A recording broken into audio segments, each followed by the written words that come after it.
Okay, good evening. Just wanted to add another video that I missed yesterday about the Supreme Court building um, that I visited, the renovation, and there weren't very many protesters, but I forgot to include this. The new construction of the Supreme Court.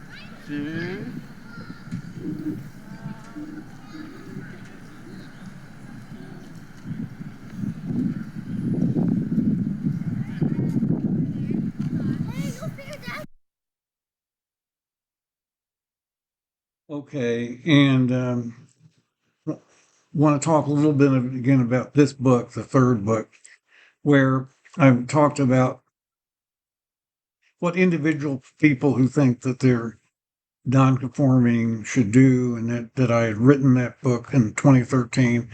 Before there was the tribalism, and there was the idea of doing, talking about social justice in terms of marginalized groups, but more talking about it in terms of individual rights and responsibilities. And that was the approach I took. I just wanted to make a few more remarks about what onto the video yesterday. And one of them is that, becoming discovering that I was gay, as a teenager, and when I was 18, with a particular, noticing a particular friend, and then what happened at William and Mary and everything. Want to emphasize, that my brain kind of got, kind of decided what was the most important transcendental experience I was capable of having, which was affiliating with someone else that was more masculine and more ideal than I was when I was not able to perform and look, certainly perform as well in terms of strength and body mechanics and other practical capabilities as well as boys were supposed to, particularly teenagers, even though I started getting better at puberty to somewhat. And even though later on I actually was in the Army, but I wound up at special training camp.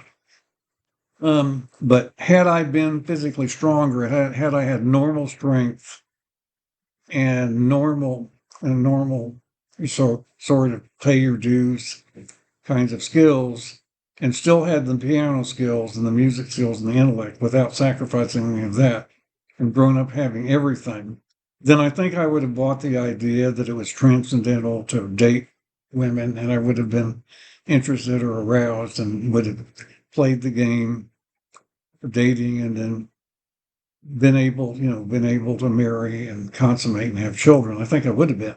I think that your brain develops um, a reaction to what it thinks it internalizes as being most important and most transcendental based on your abilities. Now, but many gay men say they weren't behind. That's true.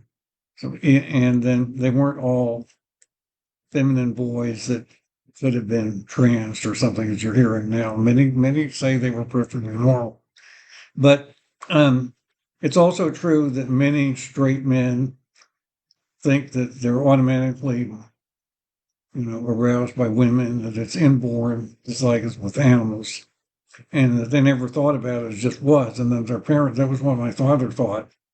But that doesn't seem to be the case all the time. Some people don't seem to have much reaction at all. And then they get socialized enough that marriage and family still works for them.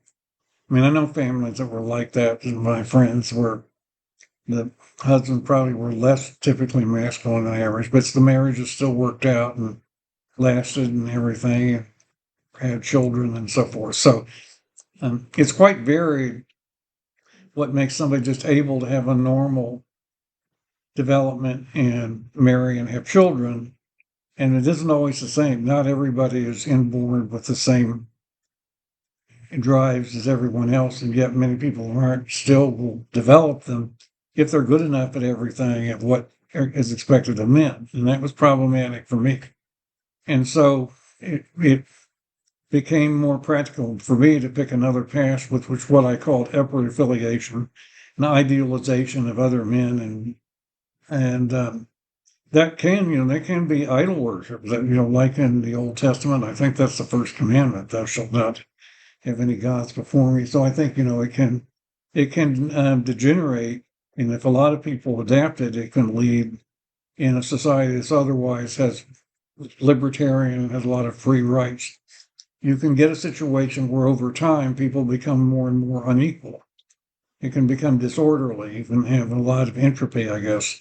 And that's one of the arguments for order, which is another thing I just wanted to reemphasize. Is a lot of people in conservative religions, which includes meant a lot of evangelical Christianity and sometimes the a lot of the Catholic Church, and then of course a lot of the Muslim world, where it's to the point that women wear head covers and burqas and so forth. In many parts of the Muslim world, um, the whole idea is that if you only allow sexual even arousal or excitement or satisfaction to occur in a marriage, then being married is more valuable and it gives you more power. So part of the satisfaction of being married is knowing that it's required if you're going to have any sexuality at all. So that gives married men with children relatively more power than to make it that way, and it makes it easier for them to be interested in sustaining the same relationship they have with their wife for a lifetime. So regulating the lives of others gives the people who are able to follow the supposed religious edicts and marry and have children more power relatively. And as I said with the Bible and Corinthians, it seems like if you don't have that drive, you're supposed to be just with God and maybe live collectively. If you 1 Corinthians 7, that with Paul's writings, and it doesn't seem like literally that the epistles do a whole lot about relieving that. But there's one other thought, and that's just the idea of forced socialization. I can spend a lot of effort over the years with my blogs, and I had Blogger for 16 years, and I had WordPress for Bluehost for 8 years, and over 25,000 posts, and I went into a lot of topics and got into things that a lot of other people were missing about a lot of different topics that are important. Like the debt ceiling, and like COPA, and not just gays in the military, but other topics. Trademark was one of them. A lot of topics I would stumble across, I would research and put the stuff up, and people found it useful. But the problem is when it's not being paid for itself, then you're not showing that you're meeting anyone's needs, and you can be competing with people who have jobs. That's one thing we talked about yesterday. But there's also, just the idea that people have that to have a public life, you're supposed to engage other people and have a way of meeting their real needs and meeting them where they are before you try to show people how smart you are. In other words, you're supposed to be able to deal with people where they are rather than in your intellectual musings about discovering right and wrong and philosophy and everything and meet them where they are rather than where you want them to be, which I wasn't too willing to do. But that was the place I was supposed to be in. So it's a kind of forced socialization that you have to have a social context. You have to relate to other people on some level that's genuine before you're allowed to have a public life with your own talents at all. Now, it may not be too practical with some things, like if you're a talented pianist or musician or something, a lot of times if you're in the arts, that people are famous enough, they can do what they want. Leonardo da Vinci certainly did, but that's really the way I perceive I was being pressured, to learn to do the other things. I thought about one time when I backed out of a sub assignment. It was special education, and they wanted me to be able to be in the deep end of a swimming pool, providing safety for other students. Well, I don't even swim.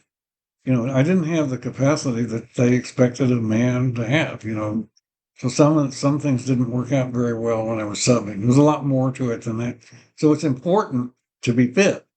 Fitness is important, and fitness and being well-rounded is in everything, not just the things you want. And my father was actually rather insistent about that, but I didn't really succeed at it. Now, he succeeded at it a lot better than I did, although he didn't get married until he was 37 and I was the only child. So those are just some extra thoughts I wanted to leave you with about what I said yesterday. That's the way it used to be, but there is a sort of a double edge about expecting everyone to be socialized for the good of the group, the good, if it's the tribe or the lineage, particularly the lineage or the country, the nation, in a world where you're likely to encounter enemies no matter what you do. So that is kind of the right-wing way of thinking. I also should also mention in Hungary, I understand there were a lot of protests today about that new law in Hungary, and we'll see how that turns out and what happens with the protesters, how this plays out. But it could set a dangerous example for here.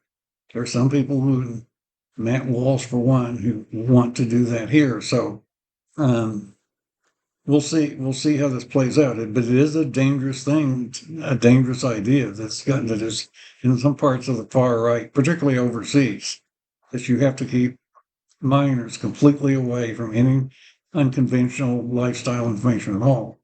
But remember, I was kept away from it when I was growing up.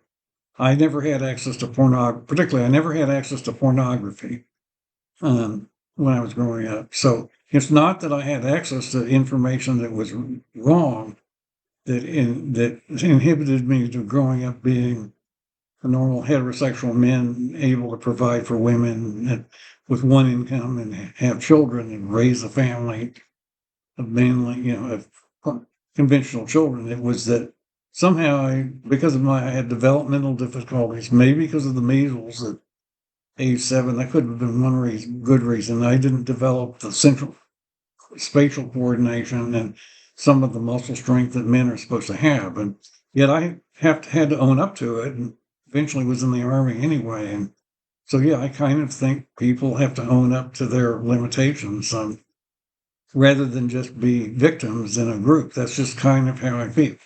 So I wanted to update that with these comments tonight, and I do thank you for listening.